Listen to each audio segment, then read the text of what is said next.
Yas Marina Circuit, Abu Dhabi. It's the last race on the calendar, and thank God we've got a championship to talk about. Could it be Max? Could it be Lando? Could it be Oscar? Tim, I feel like I know, based on the car you selected, who you think it's going to be. Decision. Jesse asked us. Well, Jesse made the suggestion that we should go with Max, and here we are. Well, let's hit the circuit as Max Verstappen and find out a little bit about this track, which is really not made for Formula One, is it? Well, this one, this one is. I mean, Qatar wasn't necessarily made for, because they always have like multi-purpose in these tracks, right? This Qatar, one, Bahrain. One for sure. It was made for F1. Herman Tilke design, if I'm not mistaken. But also, just it's really cool. Like, I've been there before. I've done hundreds of laps on this track. It's great. Is it good for the final race of the season? You'd say no. I don't know. I think that's definitely a question that has to be asked, argued. And we're begging it not to happen on a safety car this time. Please don't make it happen on a safety car. You love digging up memories, oh, man. You absolutely love it. But one of the things with this track, obviously, it is pretty straightforward. Okay. Some of these corners, right? This would be your typical fourth gear, get nice and close to that orange sausage curb, and here you'll see a lot of the drivers running wide, sometimes four wheels off. You want to use all the track when you're coming out of turn one, because it's kind of like one of those corners where you're threading the needle, essentially, and you just want to get everything right. And if you overstep the limits a little bit too much, then sometimes you go four wheels off. This is very high speed. This is all flat out coming up through here, but it's important to make sure you're getting the right apex, then coming back down. You don't want to be too wide going through there as well when you're going flat out, because the car will fly off the track. Here, again, apexing normally, and this is all just pretty straight up, flat out, all the way till you get to the hairpin. That's when you're gonna have a heavy braking zone. Right, and this is a big feature in the F1 movie. This hairpin, right? It is actually. It's a great camera shot too, because they're using that rotating IMAX camera to catch all the action. It's actually really well shot, that scene, yeah. I was here when they were filming that, so I got to watch them shoot all of those scenes, and basically those cars that they're using, they're modified F2 cars, and they basically put these different skins on them. So I believe it was a Ferrari skin that Brad Pitt was passing, but in reality, when they were shooting it, the car was just jet black. Really? Yeah, it was just a jet black F2 car that he was passing there. So they were doing a lot of that over the weekend. It was a lot of fun. I remember Sunday night, Brad Pitt trying to leave the paddock. And he kind of snuck out of the F1 building, but you still have to walk down the paddock or whatever. As soon as he came out of the front doors of the F1 just thing, throngs the of people, women I'm sure. were just like, oh my God, they're like chasing him. He's like, I gotta get out of here. Now, forgive me, is this not the hairpin that one Nicholas Latifi spun out on? No. That's later? That's we're getting to that. We are going to have to get to that. Okay. Yeah, that's later. For here, though, I mean, this hairpin, Adam kind of want to apex a little bit later, but exiting is important because you're basically trying to get on full power as soon as possible and also not have a lot of wheel spin, so the rear tires spinning out or getting a bit of kick of oversteer, and using all the track. So you're kind of pointing directly at this wall as you're trying to exit, and that should put you on a trajectory somewhere around like here. Okay. And the drivers again have to be careful not to go four wheels off the track. Now here you have this really, really long straightaway, so bring a book because you're going to be on for a while. Which is fun if you're playing video games. Oh yeah, these are my favorite parts. Yeah, you scroll on TikTok or whatever. I don't suggest doing that in real life, but. Heavy braking zone, you want to go about the 100-meter marker back here. This section is interesting to watch the drivers break into because you're coming up to this really tricky chicane. So it's a braking section where if you're feeling brave, actually, I'll start at the other end of it. If you're not feeling too brave and you want to make sure you're going to get through this chicane safely because there's a long straightaway on the other side of it, then you would probably be braking around this black Pirelli line here. Now, if you want to be very aggressive and you're confident in your brakes, and take a risk, and you're good at the braking, you want to be braking just as the 100-meter marker is matching up with your front right tire. Okay. And you got to obviously pick that up right away when you're doing it, or else you're screwed.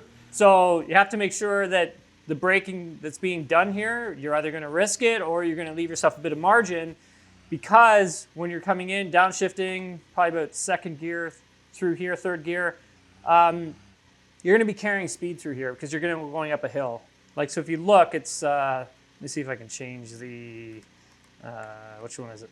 Nope, that's not one. Yeah, there it is. Yay! If you're going uphill a bit. Yep. If you can see that. So if you can carry a bit of speed, so bleeding off the brakes as you're turning into the corner, and try to measure how much speed you're killing on the car, it's going to be important because you're coming up this hill, and essentially when you get to the apex of the second part of this chicane, you have to be careful not to go over this orange sausage curbing. Okay, why? Because once you do, it's going to lift the car in the air, and as soon as the car comes off the ground just a little bit, You've lost grip. you've lost grip, you've lost time, you can't get back to the power more aggressively, and it's going to spit you out towards that wall that's has the black and white sponsorship on it.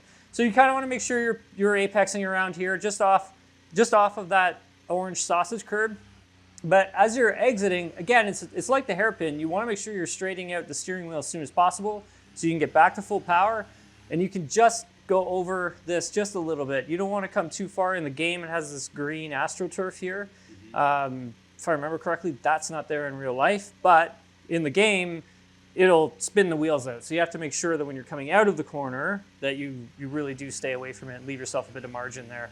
And again, this is all flat out stuff. It's a very long straightaway, so you have to take advantage of the DRS. And you're going to be coming into a really fast left-hander. And you can roll a ton of speed through here, but you do have to get the braking ever so slightly correct, because if you overstep the limit here, you will spin off. So if you're doing this properly, it should be one steering input as soon as you turn in, and you're going to be apexing. Essentially, we're following this dotted line. This is where you're going to be apexing. You're going to be getting back to that power nice and aggressively because you got a lot of grip, using the downforce on the car, using almost all of the track here. Okay. And accelerating up through the gears. If I remember correctly, probably around 7th gear through here. This is a really tricky braking zone. So as you can see, when we come into this section, you can take this corner flat out. And so if you can take it flat out, you should. But you're going to have a lot of steering load on the car. So you're going to be turning, and the wheel's going to be kind of like this on the steering wheel, and your tires are going to be pointed like this. And so naturally, you're having a lot of energy that's coming across the... Yeah, so it's going to push you to the outside. Yeah, and you have a lot of kinetic energy, what they call it? No, it's just like G-forces, essentially. Okay. It's just that force that's coming across the front axle. Your organs are shifting to the left side of your body. Buddy. Okay, all right. Yeah, you feel all that good stuff.